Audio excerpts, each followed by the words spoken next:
Sa mabuting balita ngayon, ipinaalala ni Jesus ang tungkol sa ating ugnayan sa kayamanan at sa Diyos. Sinabi niya, gamitin ninyo sa pakikipagkaibigan ang kayamanan ng sanlibutang ito.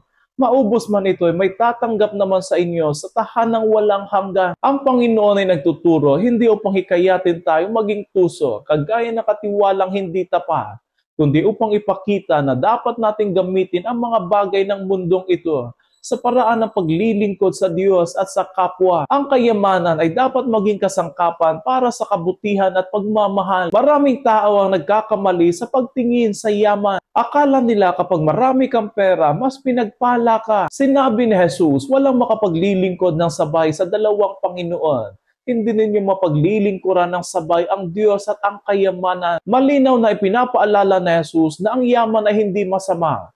Ngunit nagiging mapanganib kapag ito ang nagiging sentro ng ating buhay at pinagmumula ng ating halaga. Ang tunay na tapat sa maliit na bagay ay mapagkakatiwalaan sa malalaki. Ang tunay na katapatan ay hindi nasusukat sa laki ng kayamanan, kundi sa kababaang loob at katapatan natin sa maliliit na tungkulin. Kapag marunong tayo maging tapat sa maliliit, sa ating trabaho, sa ating pamilya, sa ating obligasyon, doon nagiging tunay tayo na lingkod ng Diyos. Pinunari ni Jesus ang mga Pariseo sapagkat sakim sila sa salapi. Sila ay tinawag ni Jesus na mga mapagpaimbabaw sapagkat ipinapakita nila ang kabanalan.